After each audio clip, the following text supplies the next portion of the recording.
We're good? Okay. My name's Artie Crocker. This is the planning board meeting of July 22nd, 2025. It will be run in a hybrid fashion and accordance with the laws of Massachusetts. So we have some of our planning board members are actually online. If there's any part during the meeting where you are going to speak remotely, please be cognizant of what's behind you. These people will be able to see it. Let me start with just a roll call. Justin? Here, present. Okay. Adam?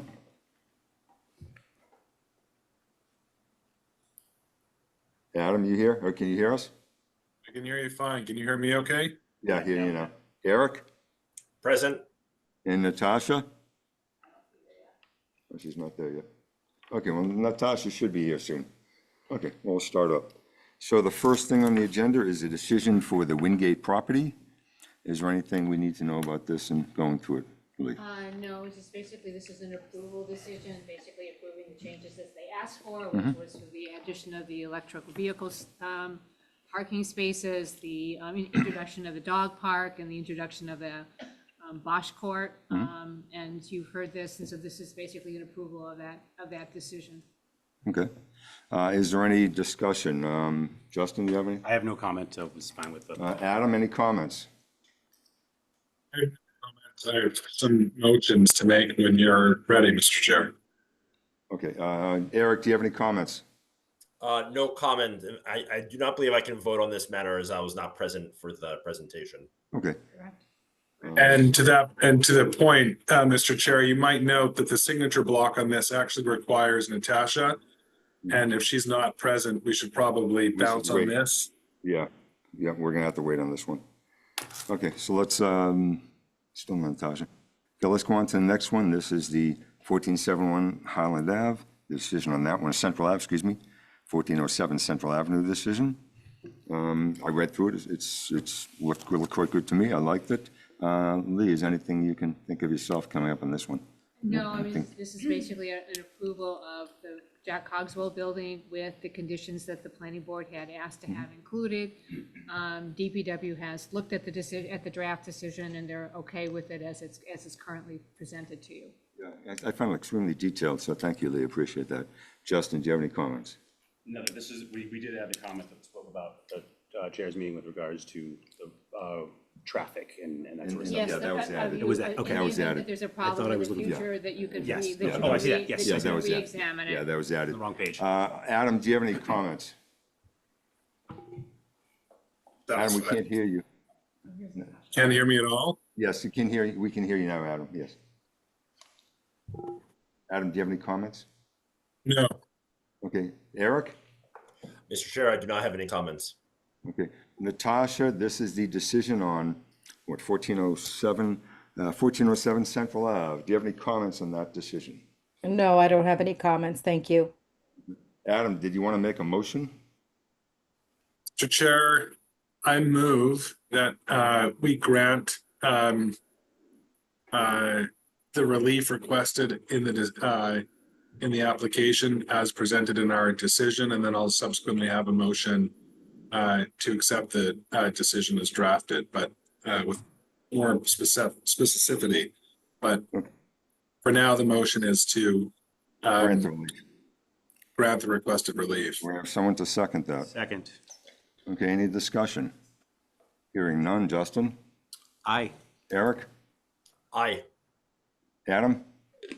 Aye. The chair votes aye.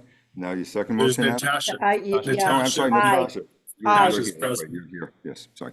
Adam, your second motion? My second motion, Mr. Chair, is to approve the decision as granted, in particular, the requested major project site plan review special permit amendment under section 7.4 of the Needham zoning bylaw. Just to note in here, by the way, Alex, that it says by, it doesn't say bylaw.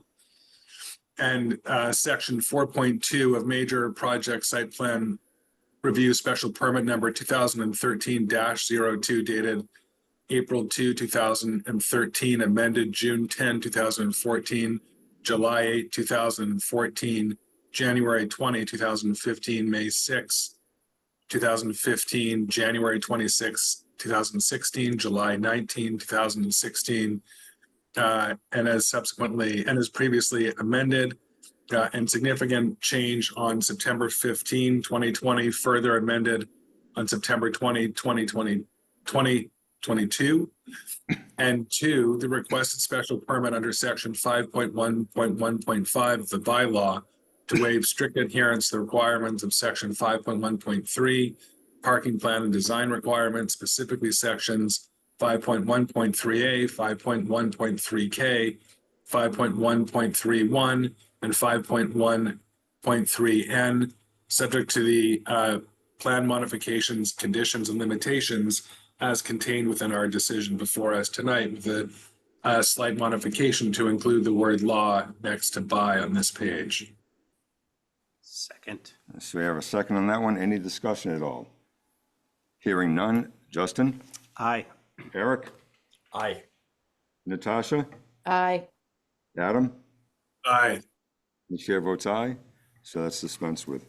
Natasha, we started to look at the Wingate decision, but Eric cannot vote on it, so we backed off, and we're going to go back onto that now since you're here.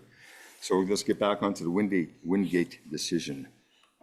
Is there anything on this one we should talk about? No, I think this basically approves the plans as they were submitted to you to reflect what I just described earlier. Does anyone have any initial comments on this?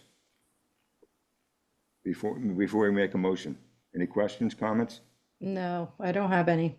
Thank you. Hearing none. Adam, would you like to make a motion on this one as well?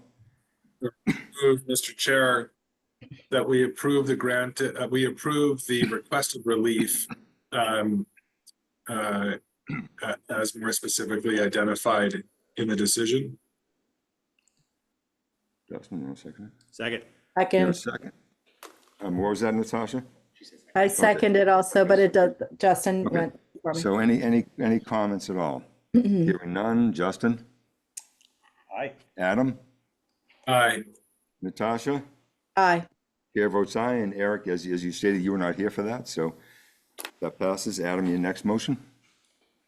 My next motion is to grant, number one, a major project site plan review special permit amendment under section 7.4 of the zoning bylaw and section 4.2 of major project site plan special permit number 93-3 dated July 27, 1993, as subsequently amended. Insignificant change on April 18, 2013, and further amended on December 17, 2013, March 15, 2022, and May 16, 2023, subject to the plan modifications, conditions, and limitations contained within our decision before us tonight. Thank you, Adam. We had a second by Justin. Any discussion? Hearing none. Justin? Aye. Adam? Aye. Natasha? Aye. Chair votes aye, and that's dispensed with. Thank you. On to the next one is the Children's Hospital decision. It's pretty straightforward. Anything on this one, Lee? I didn't have any comments since Any the comment? Any special concerns, questions, questions on this I one, think Lee? this is basically approving what they asked for. Yeah. Which is allow the town to utilize $30,000 on a traffic at an intersection of its choice, to allow them to do their monitoring 3 years at the 3-year point following the occupancy permit, and to recognize that a contribution of $25,000 is fulfills the condition of doing a signal warrant analysis at Kendrick Street Thank you, Lee. Avenue. Thank you, Lee. Adam, would you like to make a motion on this one? You're on a roll. I can't hear you, Adam. See you in a second, Artie.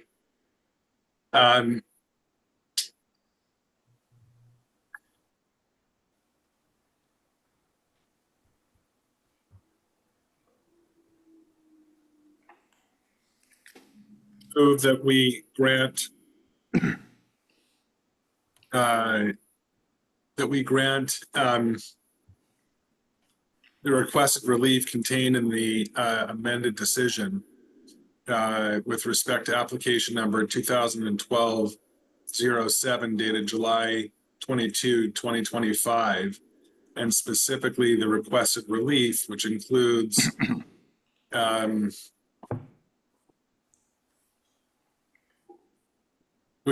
major project site plan review special permit amendment under section 7.4 of the zoning bylaw and section 4.2 of major project site plan special permit number 2012-07 as subsequently amended, including the limitations and conditions set forth within the decision. Thank you, Adam. Do I have a second? Second by Adam. Any discussion? Wait, Hearing none. second by someone else because Adam, Justin, Yeah, Adam made the second by, motion. I made the second. You called me Adam, but that's all right. Oh, I did? Yeah, you did. It's all right. I love you, buddy. Okay, we all. Okay, so we got a second. Any comments? Hearing none. Justin, Aye. Emily, Adam, Eric, Aye. Adam, Natasha, aye. chair votes aye, and that is passed. We're flying right along. Adam, did you say Mr. something? I'm Chair. sorry. Yes, I move, Mr. Chair, that we approve the decision as presented in our packets this evening with no subsequent changes. Second. Any discussion? Hearing none. Justin, Aye. Eric, Aye. Adam, Aye. Natasha, Aye. chair votes aye.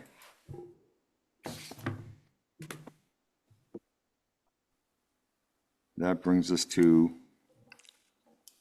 4. What we had brings us to now we have a discussion on the 100-110 West Street property. And with us tonight is going to be a Ryan Souls, the Senior Director of Gray Star Development, Timothy Bernard, Director, Gray Star Development, Will Harnd, Associate, Gray Star Development, and Tim Sullivan, Attorney. And so, thank you, gentlemen. So why don't you show us what you have and we'll go from there. Sure, so Thank you. I'll kick us off if that's okay. Yeah, please do. Pass it over, we're just gonna try to share here. Hard to hear Tim.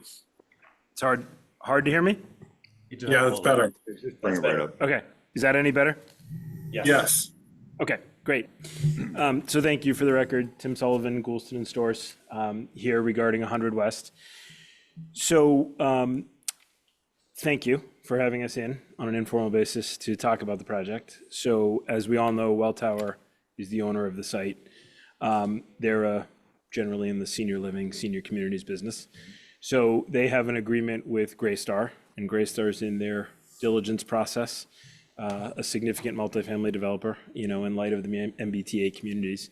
So we thought it would be good to come in tonight and talk about what they're thinking about for the site while the AG is looking at the zoning, get some feedback from the board, and as we'll talk about in the schedule as we get into it, hopefully file next month. So I'm joined, as you mentioned, by Ryan and Tim and Will, and they'll go through it, but just, a little bit of background that probably no one needs, but I'll give it anyway. We'll give it anyway.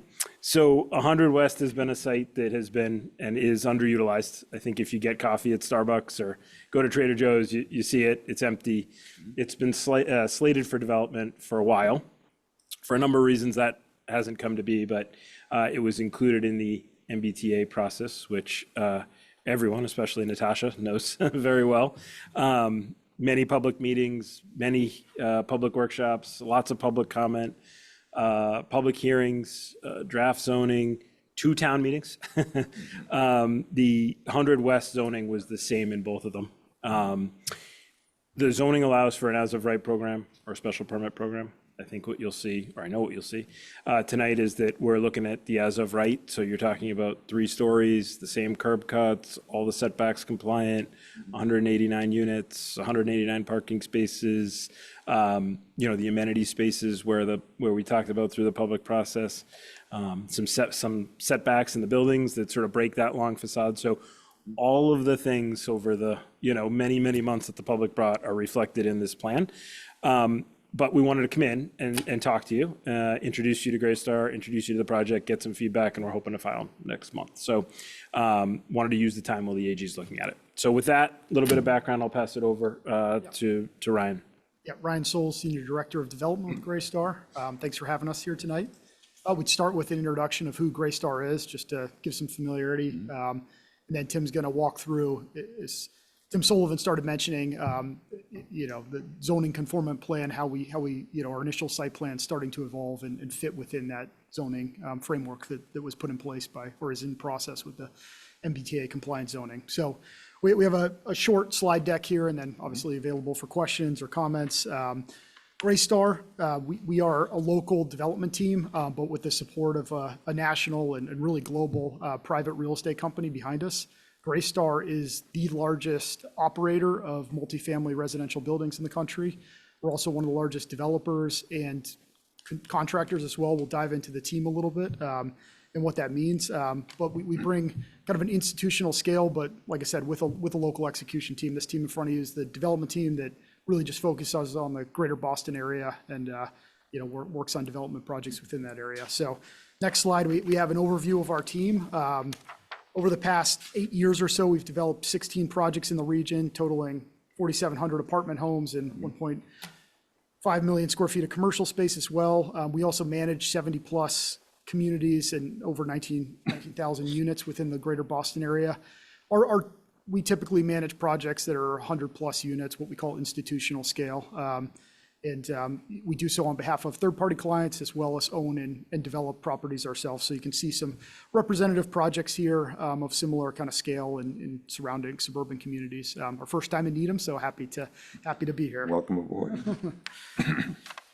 I mentioned, a local team. One thing I'd like to highlight is we are vertically integrated, and it's one of our unique differentiators.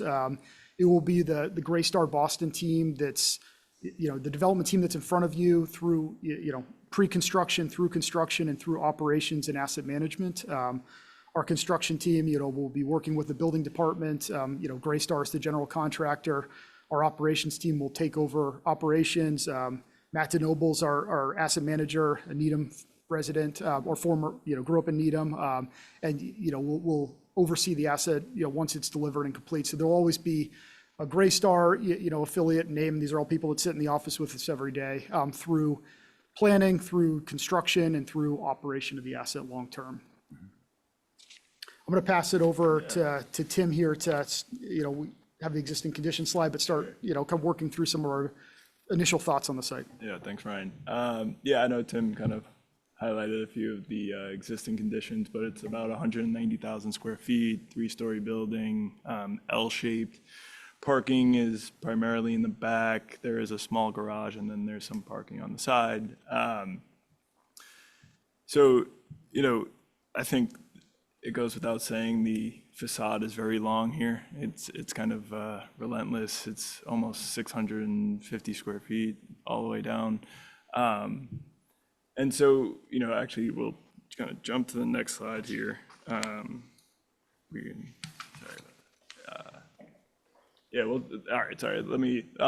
can jump into the site information as well, but just wanted to highlight a few of the amenities in the area, right? There's obviously Trader Joe's, Blue on High, but the biggest attraction is obviously the MBTA the MBTA stop, the Heights Commons, and what we really try to do is build within the context of the surrounding area. So we want to highlight everything that is around us, build within this portion of Needham Heights, obviously, and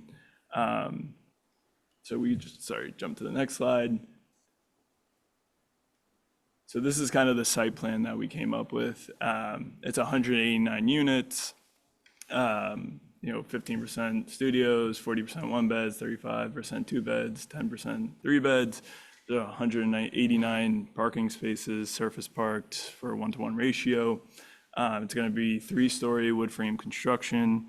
Some of the things we really would like to highlight is, we talked about the facade being very, relentless right now. We're going to set that back. It's almost as if we designed it as 2 different buildings, with the ability to set one side of the building back so we get some more green space on Highland, and then also have some green space in the back for residents as well. And we're obviously respecting the SRV zoning with the 110 foot setback on the left side, keeping that as green space.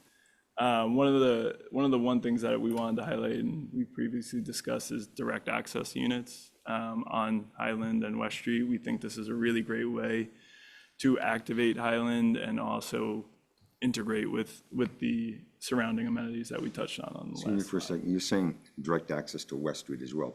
Are you saying that the right or the north ends of the property where it touches West Street, there'll be some direct access for those barn units right there? Yeah, right now we could, yep. Yeah, we are thinking about We have that. some, in a couple slides, we have some. Okay, It's in the packet, the type of entry they're talking about. Adam, thank you, Adam. Okay, so continue. Let me just see if I had anything else that I really wanted to highlight. I'll see that was kind of it. And to the next slides, I guess we should highlight that this is as of right. We've put a chart together to show the zoning requirements. Obviously, everything that we've proposed complies. You can kind of dive into these details, or we can move on to the design piece of this. Yeah, the next slide, I think a few things to highlight. Tim mentioned at the start, we are planning Sorry, to. yeah. Sorry, it was hard to hear. It's helpful to speak into the microphone. I'm sorry. Great, yeah. Tim Sullivan mentioned it at the start, but we're planning to maintain and modify and obviously upgrade the existing curb cuts. There's two existing curb cuts, one on West and one along Highland, or at the southern end of Highland. So maintaining those. There is an MBTA setback and zone of influence area that the existing structure is partially within that zone, but looking to just introduce surface parking there, so don't expect a significant approval process or difficulty with the MBTA in navigating that, as most of the structure is outside that zone of influence. And then, working within the setbacks, including the 110-foot single-family setback from the residential neighborhood to the south. This is a preliminary site plan. Again, a lot of it was driven by how to work within the existing context and the zoning, Assembly Square multifamily mixed-use district that's part of the MBTA zoning. We do have a couple slides here to kind of start conversation. We are in the process of evaluating this. Obviously, we're just here with our development team. We have an architect engaged, a civil engineer as well, and they're starting to work through elevations and some design considerations. One of the most interesting opportunities we see here is what we're calling, I guess, direct unit entry. So typically in a multifamily residential community, you have kind of an entry lobby and all accesses within interior corridors. This site's really unique in that it's located at the center of Needham Heights, along a main commercial thoroughfare and transitioning to a single family corridor. The opportunity to really engage the streetscape. We feel like this, usually the amenities are kind of enclosed within a courtyard. We feel there's an opportunity here for the amenities to be the greater, kind of Needham Heights retail corridor with, as we mentioned, Trader Joe's, restaurants, other retail, all within the surrounding area.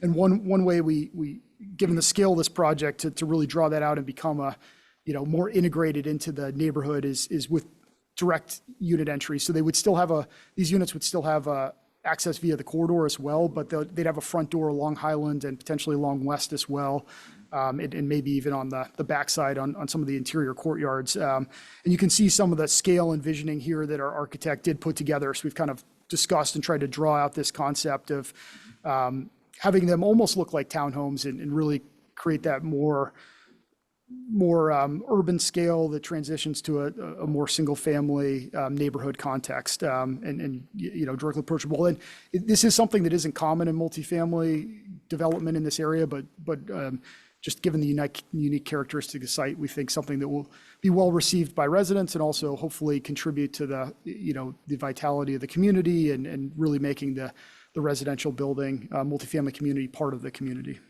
Well, that's what the goal was when we're voting on the zoning on this. Was a lot of it was vitality, the walkability, the aspect of this whole area itself, and what this building could bring, or what should be in this area. And so thank you for Yeah. Kind of thinking of We're very excited to have this concept draw out and explore it. So very unique opportunity. Like I said, we're not trying to create a closed off multifamily community, something that's integrated into the neighborhood.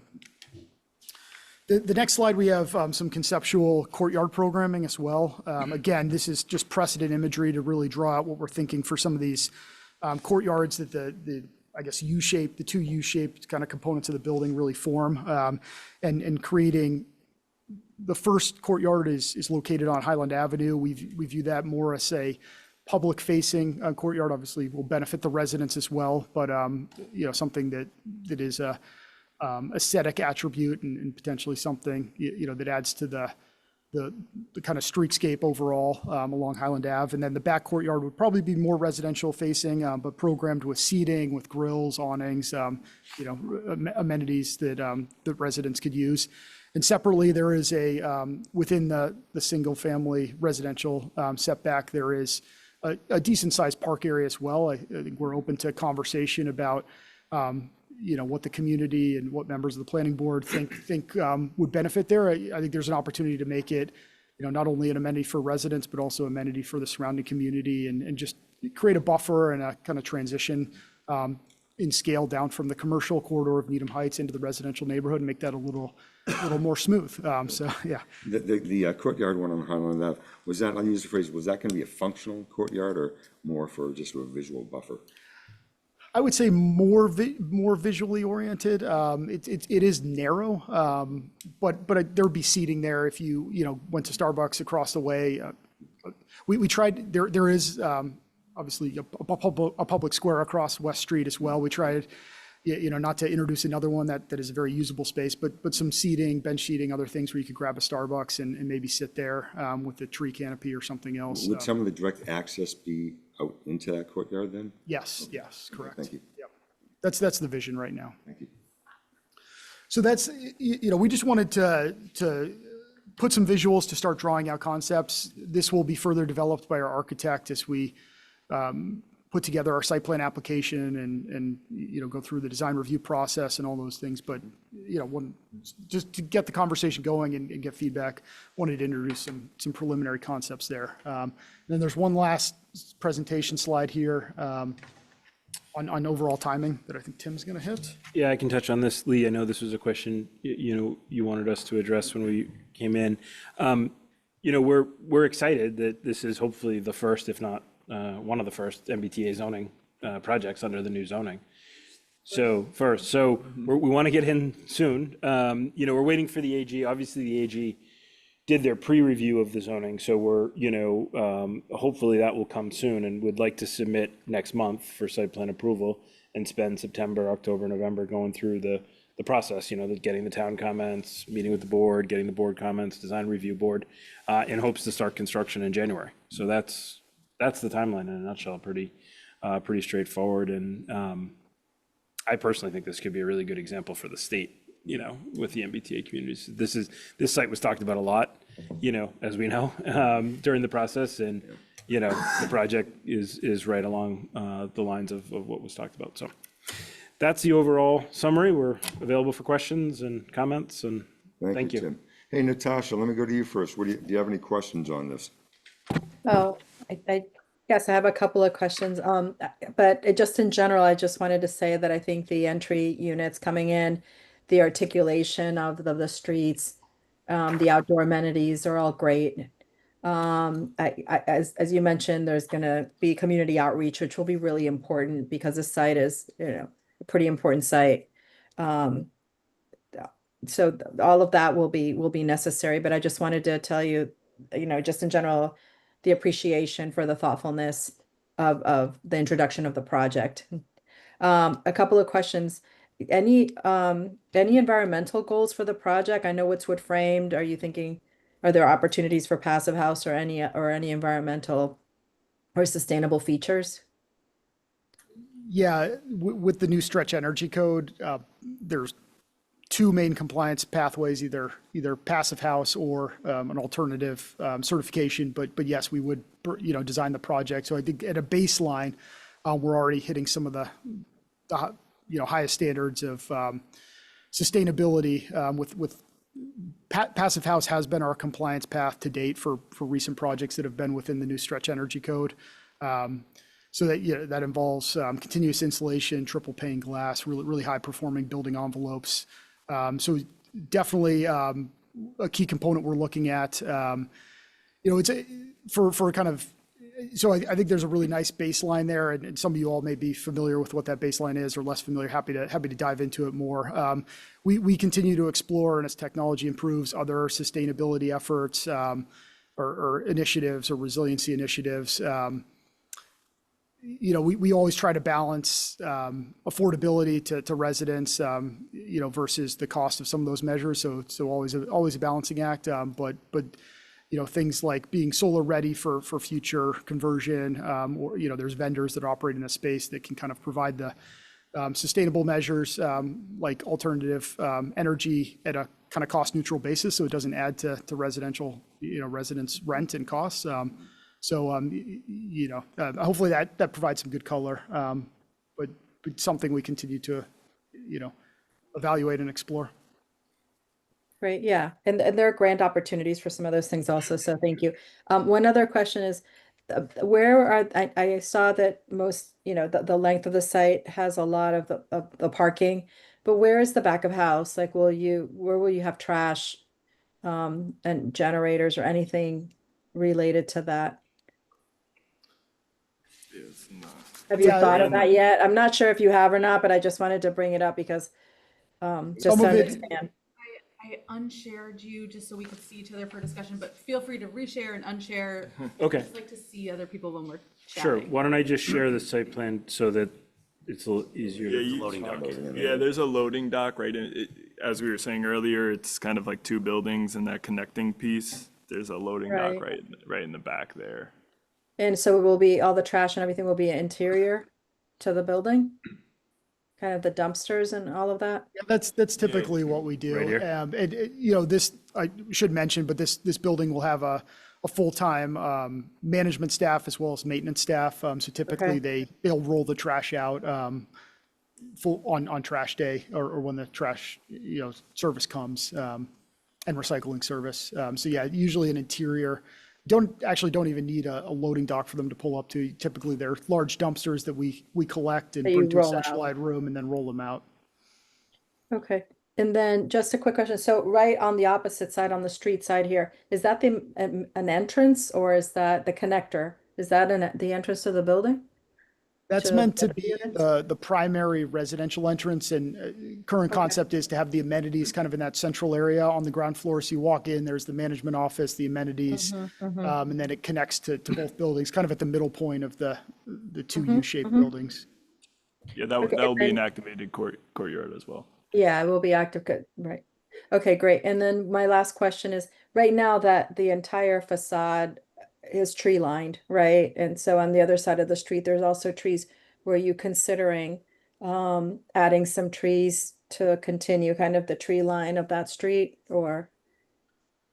Yes, that is part of the plan. I think our landscape team and architect are probably more conversant on the complete streets plan and tree plantings, and civil team, I guess. That will be part of our site plan submission, showing a section there with the tree plantings on the street. Okay, great. I think those are my only questions. I think this is great. Thank you so much. Thank you, Natasha. Justin? You can keep on. You know- I've already had enough. Okay. I just want to hear. Okay. Hey, Adam? We can't hear you. Like, Adam. can you hear me now? Yes, yes. It looks, it looks like a decent site plan. It's hard to see before, and evaluate before we actually get the, the plans and so on. But conceptually, it looks like a great project. I love the concept. Like, I think I'm sure we all do, of activating Highland Avenue. So I think you were pretty responsive, from comments that Natasha had made long ago when we were, considering the zoning changes for this. I have some questions. First of all, Lee, when was the zoning passed for the base compliance plan. Was that in January this year? No, it's done in May. We had to redo it. That's what I thought. So isn't it a 6-month approval process for the AG and that would come in October? We're anticipating that we're probably going to get it sometime in August, early September. They have 90 days if they don't ask for an extension. Oh, thanks for clarifying. I thought that it was 6 months. And then, so obviously there's no parking structure. It's all parking in the rear and on the side. I thought that that was a very interesting, take and a great utilization of this space. How many parking spaces per unit are you proposing? 189. 189. It's one space per unit. So it is, the zoning minimum. So that's, which is good because we're trying to promote, I think with this site, as is the intent of the MBTA, Communities Act, more access to public transportation, and the site is perfectly aligned, with the commuter rail station right across the street. I think that's fantastic. You mentioned the stretch energy code. I believe, Lee, you can correct me if I'm wrong, that Needham actually opted into the specialized energy code. So your requirements, in your cost structure would be higher than the stretch energy code. Yep. Have you conducted a traffic impact analysis and a site circulation analysis or not yet? That's in process. It will be part of the site plan approval application. Excellent. And I did misspeak. We understand it's the specialized opt-in. And then that's what, there's really two practical compliance pathways, passive house or HERS compliance. So yeah, we are up to speed there. Look forward to receiving the application and best of luck and thank you very much. Thank you, Adam. Eric, do you have any questions? Just a couple or just a comment or two.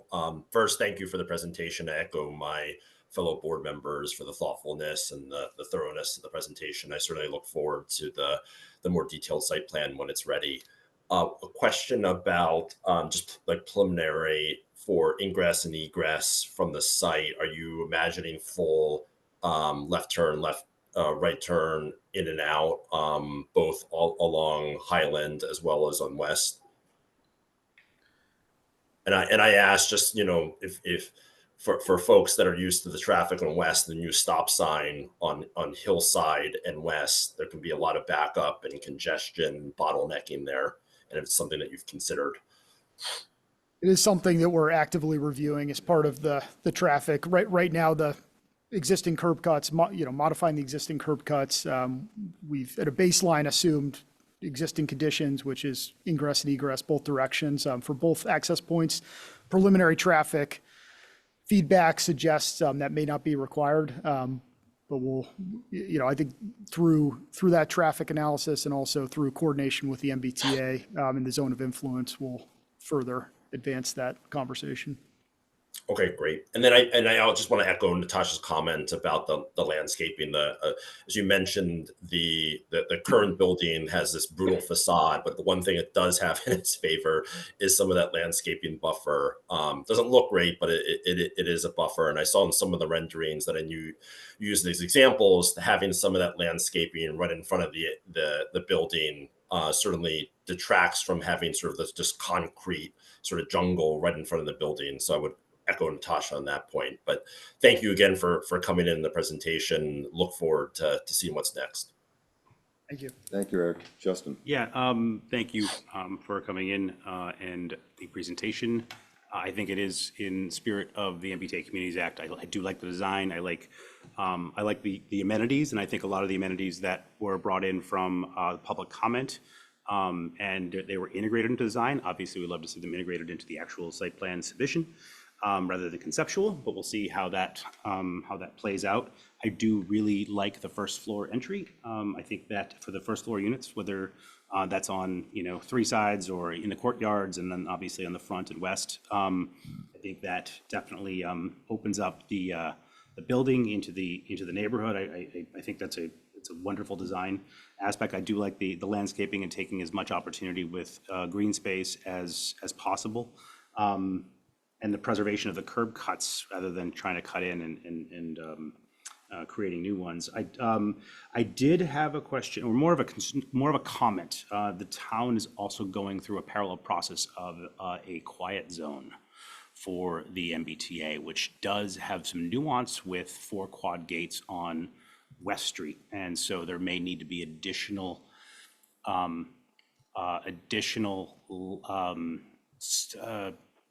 not gates, but signal heads facing that discharge over here, this egress, because just like they do at other areas in Needham, where you actually have another set of lights just aimed at the driveway, so when that does go down, it's telling nobody can leave that driveway. So that's just something to take into account when you do have a conversation with the MBTA with regard to the zone of influence. And that also project is kind of on hold too, because of the whole Keolis contract extension for 1 year. Then it doesn't. They're supposed to be designed, so there's a lot of questions on that. But just to be concerned about that, or just that's just a comment there. Good to know. And and I'll be interested. I'm the traffic geek of this board, so I'll be interested in just taking a look at the circulation plan and the traffic study that you've done in terms of the 189 cars and the burden of that on the neighborhood and stuff. So, but other than that, I really like this. I think it's the spirit of what, this was also one of our only turnkey lots that were in the MBTA zones, and we went through this whole zoning change. So this is great. So thank you very much. Thank you, Justin. Yeah, just a couple of comments. Just so people know, about a week and a half ago, Justin, myself, and Lee, you did show us what you were going to bring to us, and we just had high-level comments and saying, thank you for doing that. We look forward to meeting you at this meeting. So beyond that, this really is a great property. It's a great location, great part of town. I grew up in this part of town. It's not the reason why it's great, but it's great. You guys, the properties you make, they're really nice looking properties. Obviously you're looking to do the same thing here. One thing I love though is, I mentioned this before, and that is any type of rooftop decks. That's an easy one. I mean, as far as from the public and Needham go, I think that's an easy one. From your standpoint, I'm not sure how it fits into your models and what you do and so forth. But it would be really nice to do something up there. I don't know if you've ever done any type of green roofs or anything like that. I don't know if you've done that. Solar canopies. This location is wide open to incredible things you can do with this. And it's a perfect location right there, and what Needham has to offer, and what you're bringing into Needham to offer us as well. So again, there are the comments about the green space along Highland Ave. I think that's important to have that. And it's important for you guys, important for Needham itself. That quarter right there. And we were talking about the space, flowing into the single residence area. You may want to think about something for the kids, because I don't know how many kids will be in here. I have no idea, but there's some 3 bedrooms, 2 bedrooms. Perhaps that may be something you may want to do. I don't know for a fact, but you may think about it. I'm not sure. We are doing a fiscal impact study, and we'll understand, we have good metrics on how many children. You don't see a ton of children at these multifamily buildings, but in some of the 2 and 3 bedrooms you will. But also, to your point, serving the surrounding area. Okay. No, thank you. Just the visual, what you can bring to this area, what this area has to offer you guys as well. So thank you very much for coming, and we look forward to the real presentation of what you have, and coming hopefully sometime in August, Jim. Yeah. Thank you. We'll bring the professionals along too. So I thank thank Ryan, Will, Timothy, and Tim. Perfect. So thank you guys. We appreciate it very much, and look forward to when you come back to us. I just have one question, which is, what do you anticipate to be the rental stream on this? What kind of rents are we talking about for these units? What market are you targeting?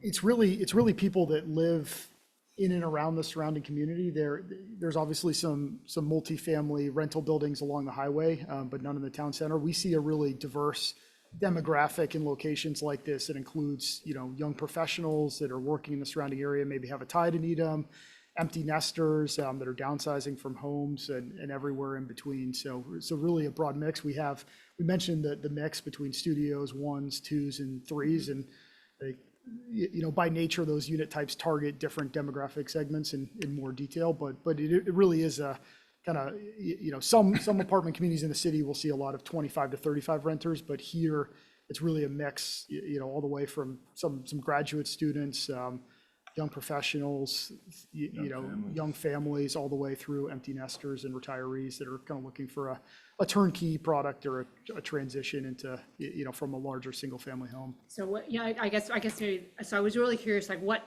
rental rates are we talking about? Yeah. Well, Yeah, I mean, do you have any ideas about that? Yeah, I think for the entry level, as Ryan mentioned, there is obviously a range going from studios to 3 beds, but entry levels we're conceptually looking at, call it 2,500, which is a little bit over the 80% AMI. that will get you in a studio, and then obviously the rates go up as the units get larger. What type of, I know you're talking about some amenities. What type of amenities will be in this building? I keep hearing the amenities, but what are you referring It to? is it's a managed property, so there will be a leasing office. We'll also have, fitness is typical in these buildings, so a fitness center, that's really the number one amenity that residents look for.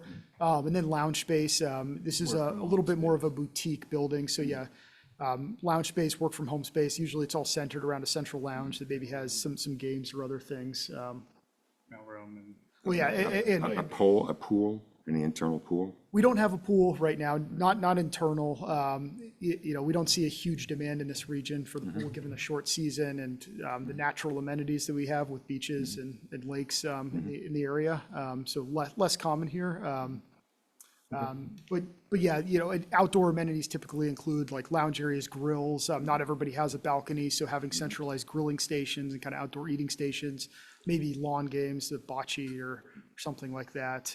You know, we talked about a playground, potentially a small playground or play space. Usually, you know, a dog park as well, or an area to take your dog to. Okay, thank you very much, guys.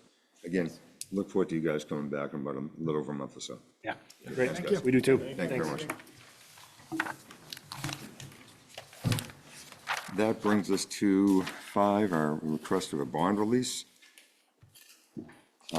Yes, this is a subdivision that we're requesting a bond release on.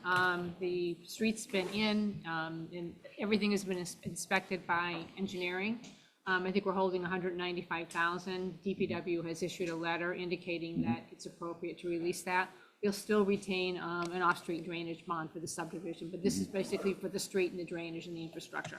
Thank you. Yeah, I did receive the letter from Tom Ryder as far as they're fine with releasing the $195,000 bond for the performance review. I believe that's what it's for. And is there anything else we need to know about this? No, I think I just need a vote tonight to actually release the funds back to the developer.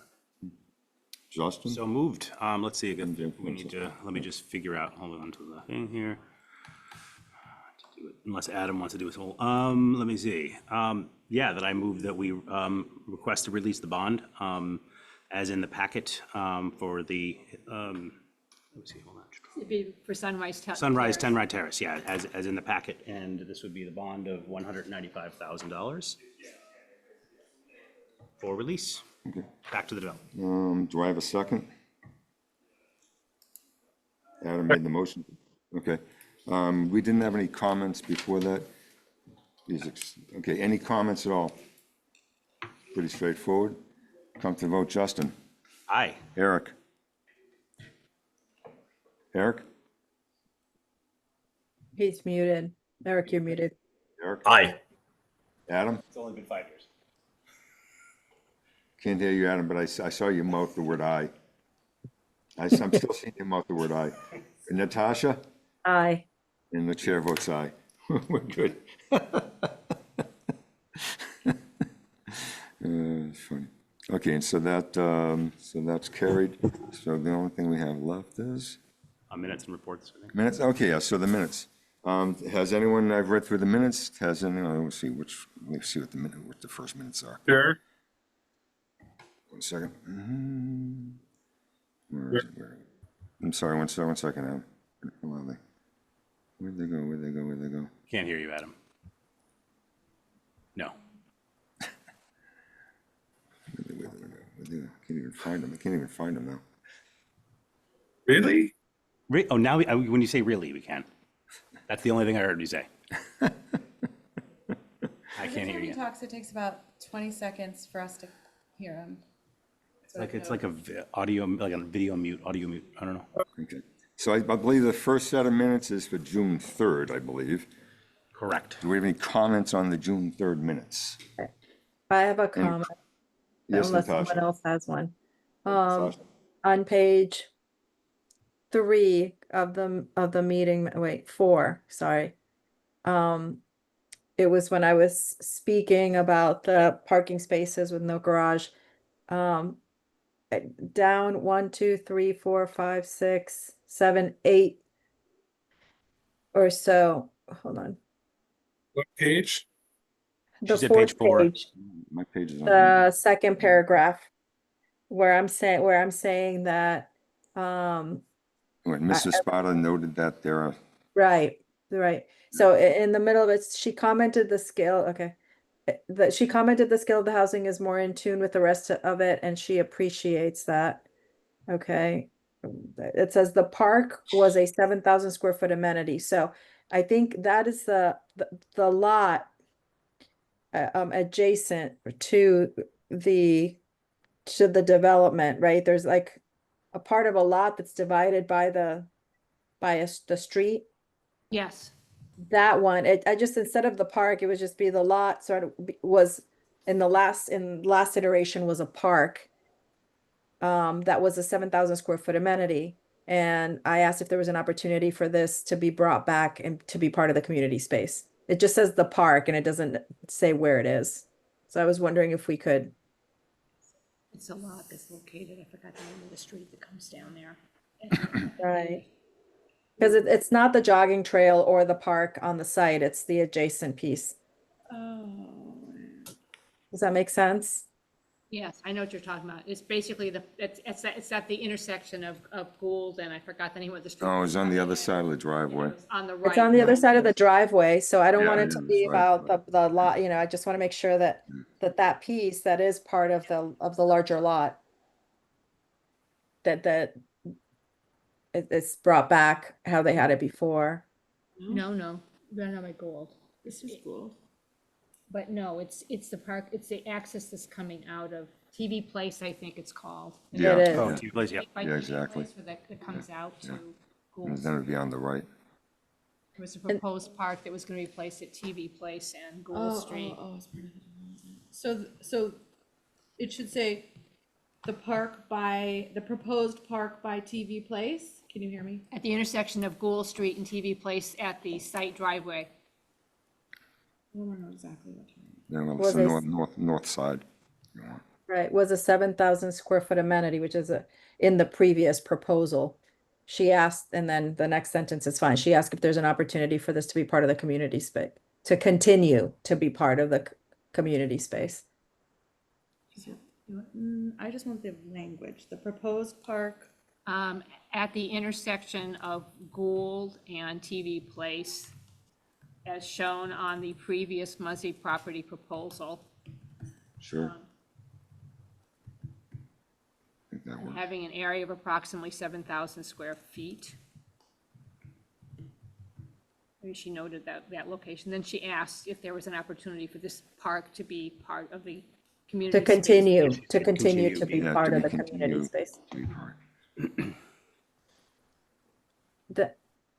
Then two lines down, it says Mrs. Spada feels the applicant needs a section cut through and it didn't finish it, so a section through the buildings. So add the word buildings after through? Right, it's so that we understand what the section, what the section is. It was for access, right, Natasha? Yes, Yeah, so maybe needs a section for access cut through. I I don't know. think, I can't remember, but through isn't the end of the sentence, so I'm trying to figure out what I said. For access, maybe, I don't know. But it was a cut through the building so that we can understand the section of the building. Right. So I would just say a cut through the building. Yeah. Okay. And I think that's it. I just want to make sure that we don't lose that little park because that was, I think, a huge benefit, especially to the neighborhood that's kitty corner to it. Anyone else have comments on June 3rd minutes? Hearing none. Chair, I'd like to make a motion to accept the June 3rd minutes as amended. Yeah, Okay, do I have a second? Second. Adam did second. Adam wants a second. Okay. Did raise his hand. Justin? Go for it. Aye. Eric? Aye. Adam? Adam? He says aye. I'm speaking for Adam now. I'm his agent. Aye. Gotcha. That brings us to the June 17th minutes. I read through them. Does anyone have any comments on the June 17th minutes? Chair, I'd like to make a motion to approve the minutes of June 17 as presented in our packets. Do I have a second? I second. Okay, I heard Eric and Natasha second it. Any comments? I have to abstain, so. Oh, you have to, okay, Justin abstains. Eric? No comments. I think we're off to voting on it at this point. Eric? Aye. Adam? Aye. And Natasha? Aye. And the chair votes aye. Minutes have passed. Thank you. So that Thumbs up. brings us- So now we're at some report from the planning board. Lee, what do you have? What do you have for us? Well, the Large House Study Committee met last night, and the meeting was focused on bringing in the development community to get comments on what the planning board was, what the Large House Committee was considering and what the metrics were that we were looking at. And we sent the meeting notice out to maybe 100 builders. I think, what did we get maybe there last night with the online participation? Maybe 20 builders showed up, but it was a very interesting conversation.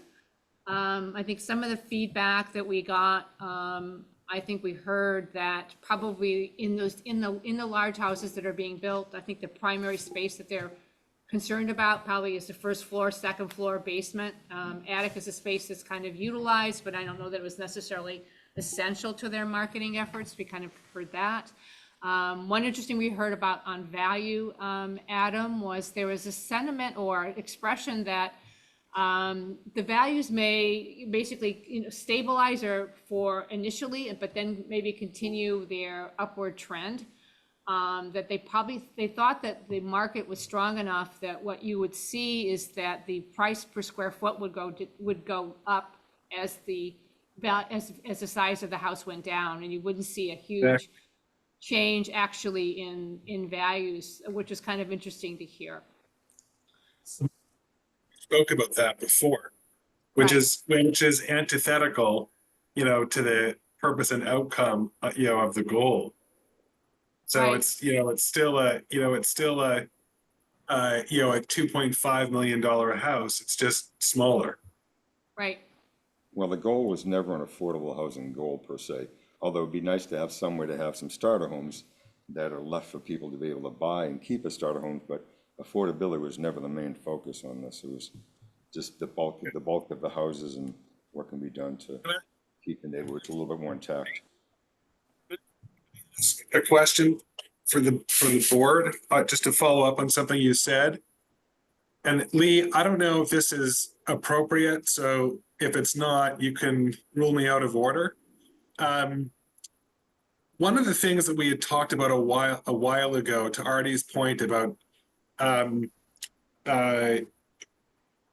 ensuring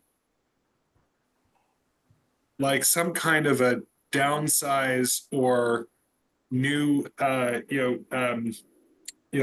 starter home type, smaller homes up to like 2,000 or 2,500 square feet, and creating a zone or a district within the town where it's almost like a planned community type approach to zoning where, we limit in that district the size of the home to 2250 or probably 2,500 square feet. Is that something that would be permissible under zoning, Lee? I think, I mean, certainly there are places, I think, where they create small lots and they're creating density rules where maybe they're going to 5,000 square foot lots, or, they're coming down to what they call small house construction. So I think there are tools to kind of create neighborhoods where smaller homes are built at higher densities than Needham currently has set the thresholds at. I don't know if we could get away with, certain districts or other parts of land within Needham that may be publicly owned or maybe privately owned where that is possible. But I'd certainly like to add that to the planning agenda, not, for the immediate period of like May of next year, but at least add it to the planning calendar, and then we can consider it as we have our, as our capacity allows. What do you think of that idea, Artie? I mean, it's an interesting one. I mean, I love the basic concept. I don't know where in Needham that would ever occur, where that could be. I don't know of any places in Needham where that could be, where there isn't already it hasn't already been interrupted. The existing homes haven't already been interrupted, so I don't know where that could be at. I mean, I like the basic concept, of course.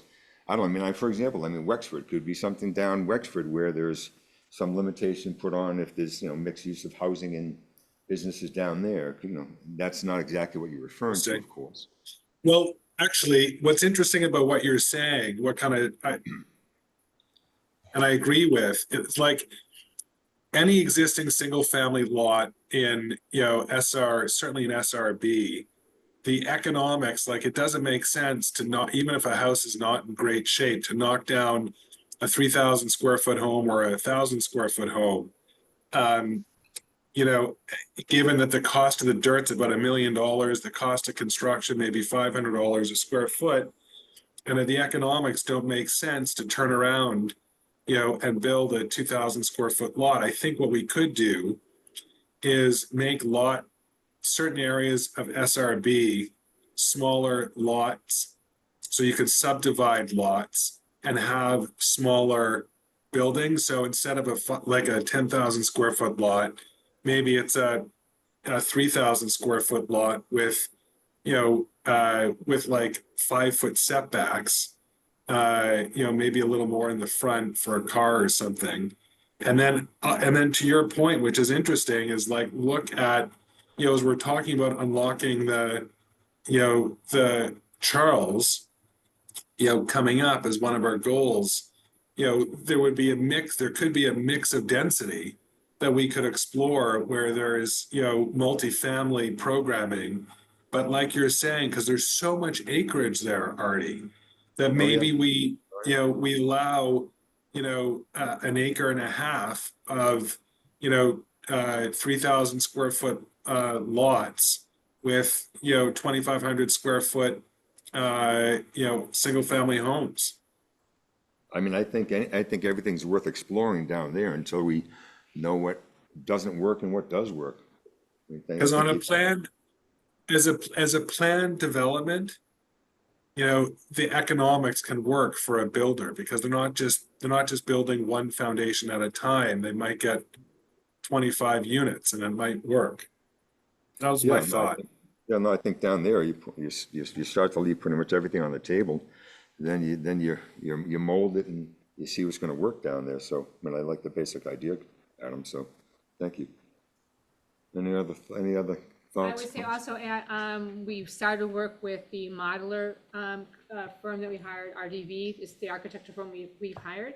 And we started the modeling on 3 different house sizes, on non-conforming lots and non-conforming lots. We're basically taking examples of 3 houses that were built, and we're reducing them in size by a certain percentage, and we're creating 3 different models that will kind of look at what happens when we basically shrink the volume and the metrics down. And that's being developed now. And the first example that we're working on is an example on a non-conforming lot. And so the plan is to have those modeled examples, those 3-dimensional modeled examples, available to present to the Large House Committee at its next meeting. Thank you, Lee. Anything else that we have? I don't think there's any other correspondence, is there? We had that. We had some correspondence, I think, in your package. I shared with you, I think, something that was put together by the AG's office, which was an guidance on the regulation of uses under the Dover Amendment, which are your educational and your religious uses. I think they also shared, I think, a copy of a change in 40A, which basically brings in family childcare and large family childcare as protected uses. So that was in your packet. And also, we received a notification from Avita on the change of the ownership of that facility on Greendale Avenue, Northbridge Communities. The owner's changing, but the manager is staying the same, which is Northbridge Seniors Housing, LLC. And then lastly, I think we included in your packet notices of some decisions that were issued on projects in Dedham and Wellesley.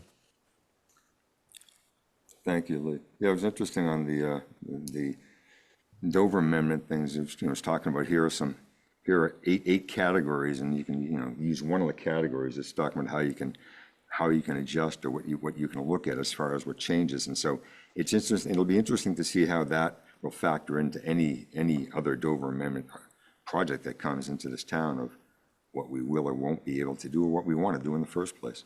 So that'll be interesting. Hands up. We have Natasha. This is just really quickly, the Stephen Palmer, it sounds like right now, we're gonna be starting work on that in September from an email that I received from either Lee or Katie, I can't remember. So I just wanted to let everyone know that work will begin in September. Thank you, Natasha. Adam? Can you hear? Can't hear you, Adam. Yeah, we can hear Can you. you, can you hear me now? Yes. No, I can't. So many audio challenges. I'm sorry, it may be an air conditioner condenser, which may be competing for the microphone, so I apologize. I just wanted to go back to our conversation from our last meeting and talk about planning. And I have a couple of ideas, and I thought what would be helpful is, just given the capacity concerns that Lee has raised, and that you and Natasha raised, that I think the plan. So I'd like to see us move forward on, for instance, on the Great Plain rezoning and on unlocking the Charles. And my thought is, and Natasha, this can relate to the Stephen Palmer, because I think that could benefit from rezoning. And I think if there is a pathway to bring the structure closer to the street and put the field and public amenities in the rear, off Great Plain, kind of activates Great Plain a little more. That kind of relates to the zoning change for Great Plain. And what I would like to see us do is study this as a planning board. We don't need another committee of 7 people, 9 people, or 15 people.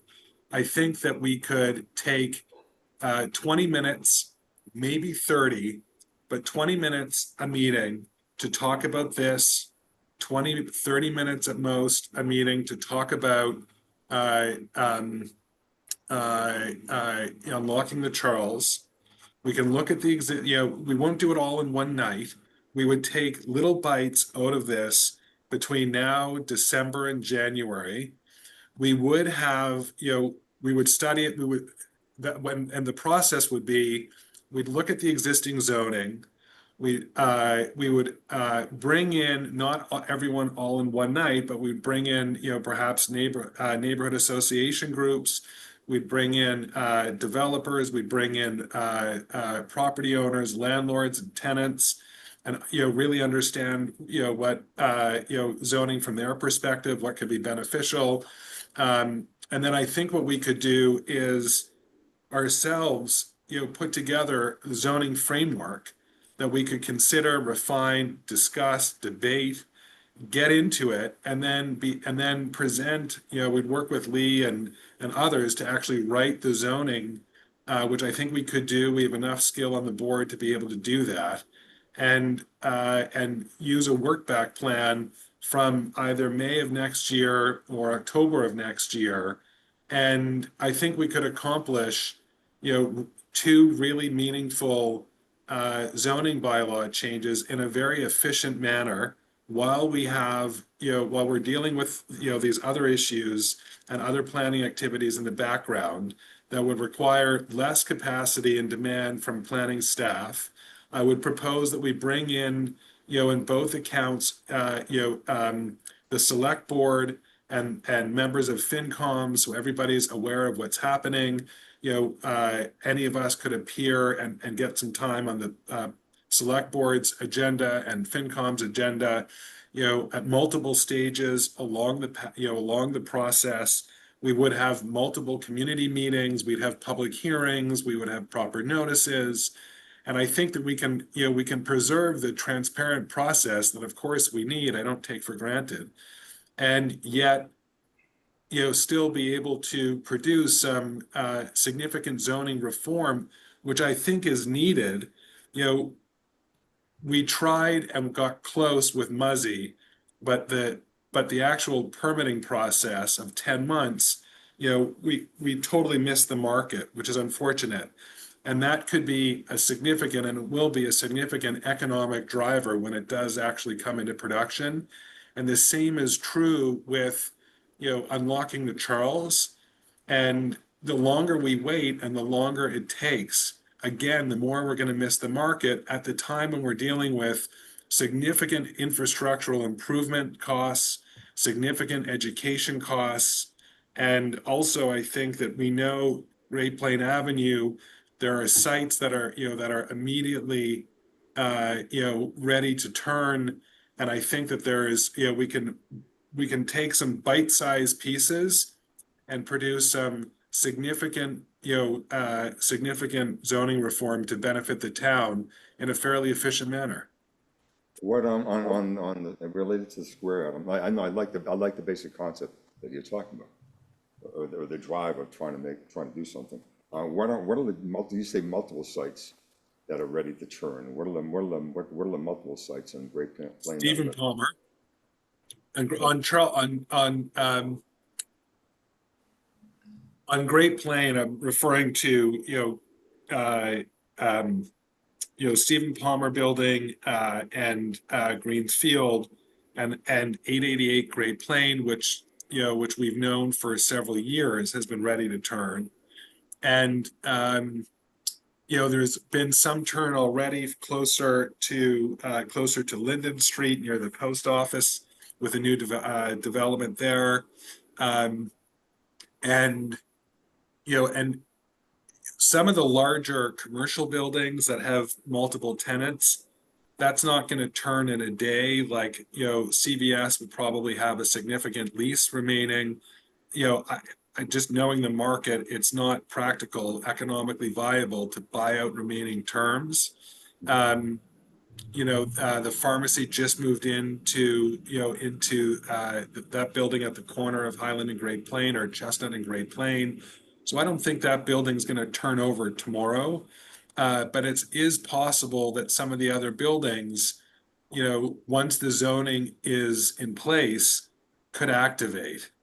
And I think that would improve, it would be responsive to what the business community is looking for in the sense of, of more thoughtful zoning with mixed use. That would be a huge benefit to retailers in the area.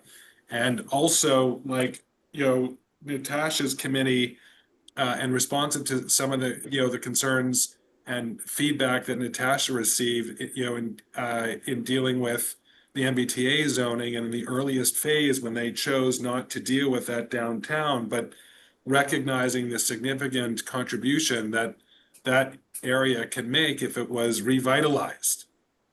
Okay, yeah, no, okay, so to bring this down to, so again, I mean, we're mainly talking about really the 888 Great Plain Avenue, and I can appreciate that. So, one thing I was thinking about is, we have the overlay district in the center of town. Artie, I'm sorry, can you? I'm sorry, my apologies, Alex, my apologies, Alex. Usually my voice is loud enough, sorry about that. So mainly we're talking about really the 888 Great Plain Ave, and I can appreciate that. So we have the overlay district in the center of town.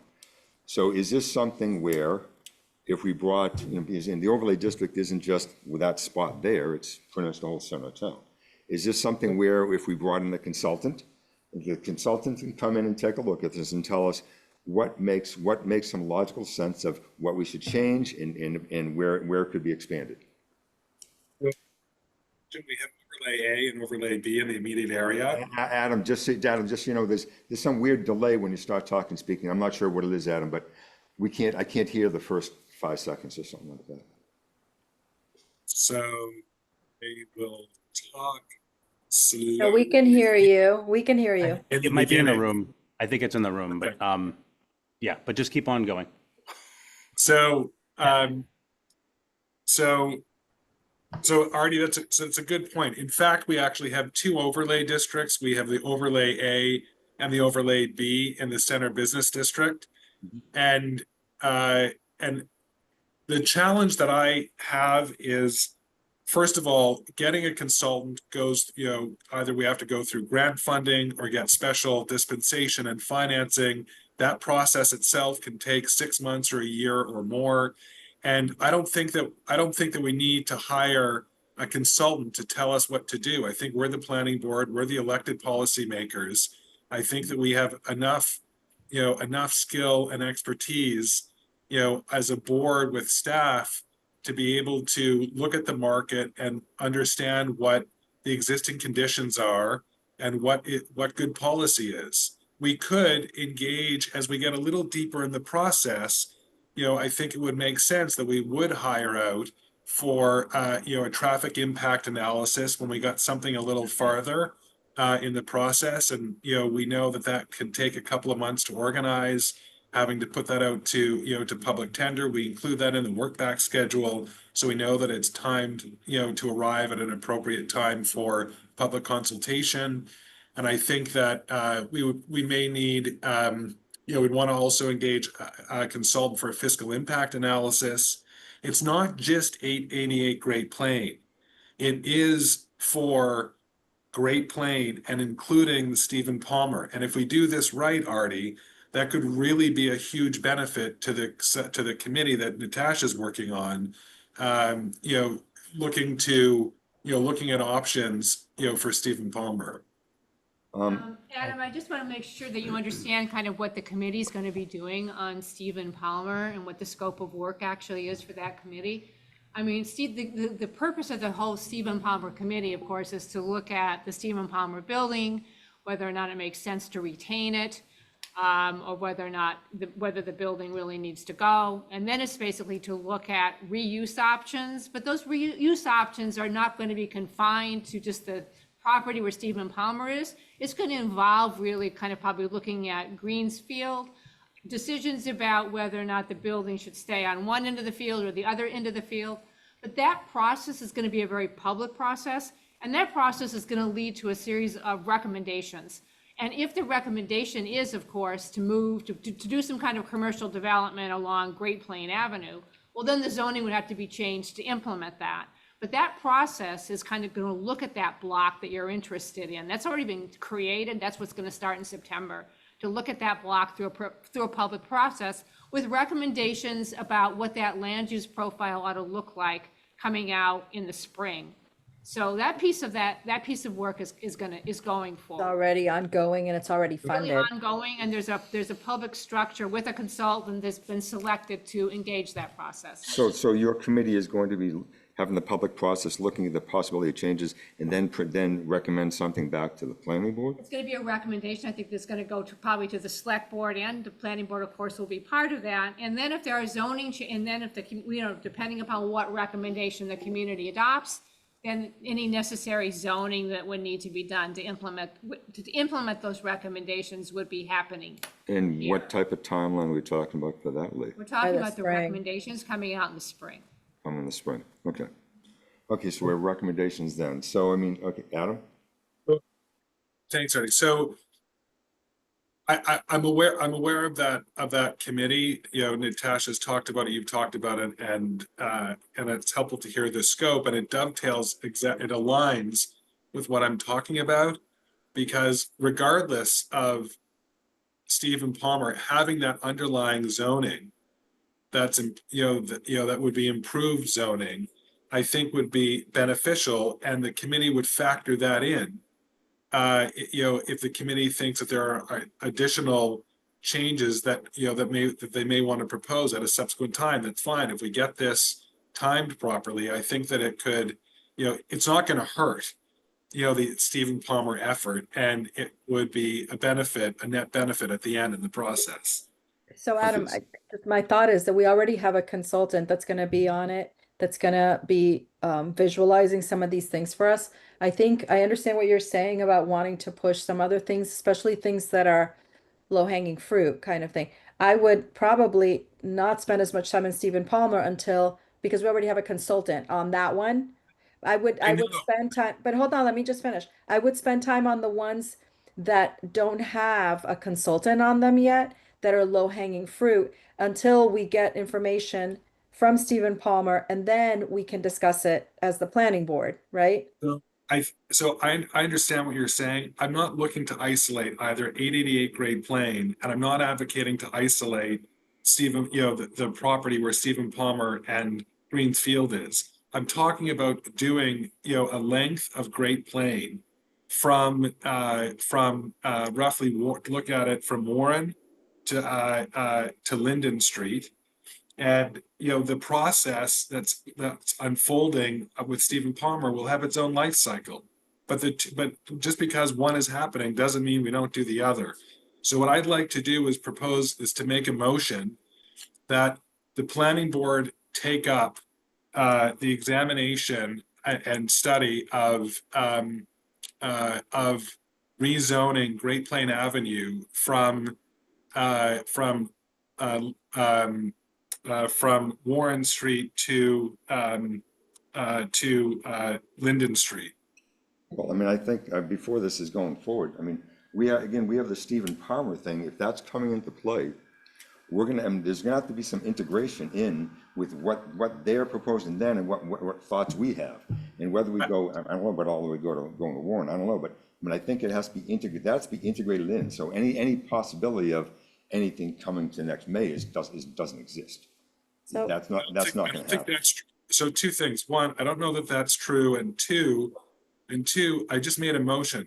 So, Mr. Chair, I think that, Yeah, no, I appreciate that. do we have a second for the motion? I would second the motion. Right, so so Mr. Chair, you've got a motion and a second.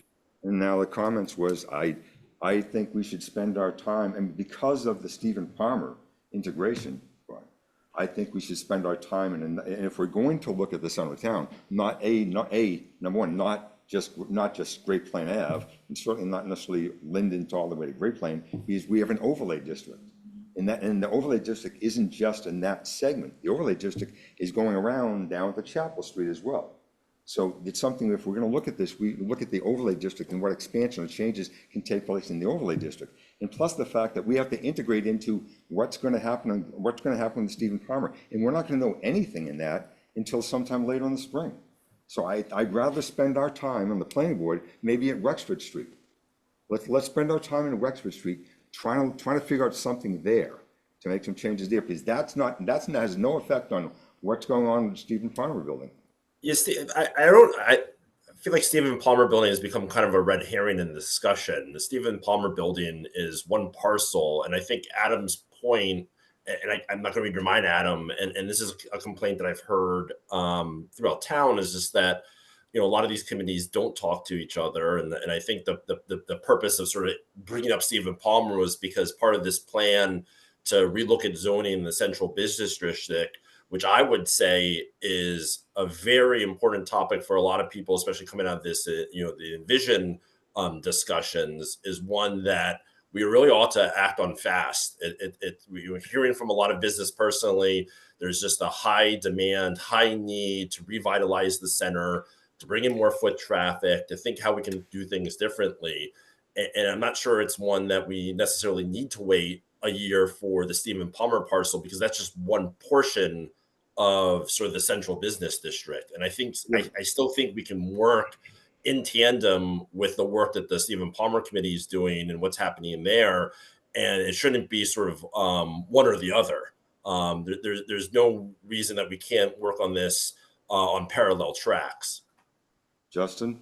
I would tend to agree with that, that we can do it in parallel, obviously with communication and reporting up of where things are. I think it is important that the planning board gets back to planning, because I think we get ourselves caught in adjudication. And you know, we plan, oh, we got to hire a consultant, we got to do this year, 2 years down the line. And it's been, you know, I think to Adam's point, I think that there is enough, you know, talent on this board that, and if we need to bring in somebody, we need to bring in somebody, and that's, and we'll address that. But I think we need to actually carve out some of the planning board times, and if these, and now planning boards are going to go longer again, like they did in the olden days, that's fine too. But nonetheless, we need to, I think there is some benefit, because one of the things when I ran the first time and I ran the second time, both businesses and residents were saying that the downtown really needs to be looked at in terms of how do we increase foot traffic, how do we increase, you know, we get more people downtown to help our you know, to help increase the diversity of businesses that are down there and the existing ones to bring in customers. That's what's going to help everybody. So I think that we can definitely study that. And I don't think it has, and I think to the point, you know, Eric's point is I think we're getting stuck on the fact that, oh, we got to wait for Stephen Palmer, we got to wait for that consultant, we got to wait for that output and those recommendations. I think we can do it, you know, in tandem. If we're going to do that, I'd like to swing around to Chapel Street as well, Adam. I'd like to make it the overlay district and swing around to Chapel Street as well. I think that needs to be part of the focus as well, if we're going to do it. Okay, Artie, can I? Natasha, please do. So I'm all for it. I'm all for planning, and I'm all for that area. I think needs a lot of thought. My question, I guess, is if we're not doing the traditional process, which I'm totally fine of a new process, but what is that process? And does it require Lee's and Alex's time? Who's working on it? Does it require their time? And Lee and Alex, do you have available time to help with this initiative? Or what I'm trying to figure out is how are we moving forward with it? Because I'm committed to the Stephen Palmer, so I have a limited amount of time, right? Who's running it? How are we doing it? What is the community process? So that piece is what I'm interested in understanding, because I think I agree with you. We should be planning. I'm all for that. I just need to understand what's the process. So Adam, I mean, obviously you're going to have some nice things to say about, some good things to say about this, good ideas. What are your thoughts, Adam? Still can't hear you, Adam. Can you hear me now? Is that a little better as Yes, yes, we can hear you. So I can hear Natasha, I totally understand the question, and you know, the process would be, you know, like Justin was saying, our plan, like our meeting tonight would otherwise have probably have ended by now. It started at 7, and fortunately, we haven't had a lot of applications or a lot of zoning to deal with in the last several meetings, and our meetings have been going until, you know, 8:30 sometimes. 9 o'clock or 9:30 and up to 10 is fine. All I'm talking about, Natasha, in terms, and the way we could do it is Eric could lead, or I could lead, you know, in terms of Great Plain Avenue. doesn't matter who. You know, I think Eric would be great for this. You know, there's no need for a separate committee. The planning board is the planning committee anyways. So we Right, but devote, what's the let me process? finish, Yeah. let me finish. So the process would be very simple. We would talk about the work back schedule either tonight or at the next meeting. And then every meeting, or almost every meeting, if there was an exception because we've got a hearing that's going to be 2 hours, or there's something else that's going to take an hour and a half, I get that. We've got to have some flexibility and accommodate the schedule accordingly. But ordinarily, we ought to be able to devote 20 minutes or 30 minutes a meeting to talk about Great Plain. And the same would be true with, you know, Unlocking the Charles. And like I laid out before, there are specific things that we would talk about at meeting 1. There are certain things we talk about at meeting 2. There are certain things and every night that we talk about this, we're advancing the discussion. We're asking questions, we're debating policy, and we're working towards some specific objectives where we would ultimately come up with zoning reform. And that would include, there would be public process, because all of this is happening like in our regular meetings as it is. And we would engage, third parties as we would need to, like I talked about, and we would have community meetings and we would have hearings as we ordinarily would. Right, So so it's I think I agree with what you're saying, but I need to see a timeline and what the agenda is for each one, because I'm concerned that we're gonna come and it's gonna be 20 minutes and we're gonna talk around in circles and never get to anything else. So understanding what the true schedule is, like a work plan, that So this is we can because do that. because I think can do that the that. community would also want to know when, we have enough information for public comment, for all this stuff. Agreed. We can totally So do that. It's a I great think, idea. having a work plan and understanding what the goals are of, of every meeting or, big picture, but would be So helpful Eric, rather than it being completely I agree. random. And then you're It's going not, around in circles and then we don't know what the goal is and then we don't know what it is. so I laid out some specific examples of agendas for multiple meetings. I think it's a great idea to codify it. I think, Eric, if you want to like lead it, and maybe is like, just as we have like, chairs of subcommittees, Artie, if you wanted to make Eric, chair of the, chair of that effort, or it's fine. It doesn't matter. Titles really aren't that important, but we could certainly do that. And Eric could present, and the agenda for would be published in our packets, and we would continue to go through the process. So it sounds like Adam, what is going on outside of the meetings? What work is going on outside of the meetings? I'd have to consult with MI5. Nothing's happening outside of the meetings. The whole point of this is to do it as a planning board. I will say, just to talk to your point, we can look at Chapel Street, as part of it. And certainly we would look as part of the existing zoning of overlay A and B. But I just don't want us to get too far afield on Chestnut Street and Highland Avenue, because mission creep often prevents, can often burden the process. But Chapel Street is a great, I do think that Chapel Street, given its proximity to the town, to the town hall, that it may have some, dimensional differences, but it would certainly have the same use profile that I would suggest. I think we all agree on.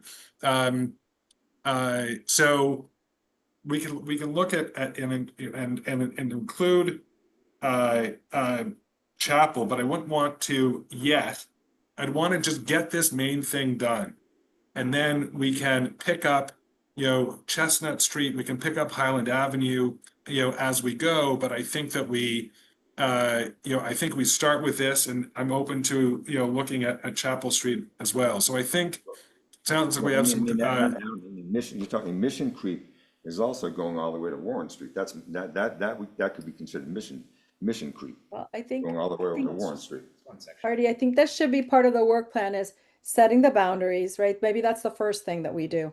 The second thing that we do, so I just want to make sure that there's a lot of things to think about. I just want to make sure that we have goals so that we can actually make progress, right?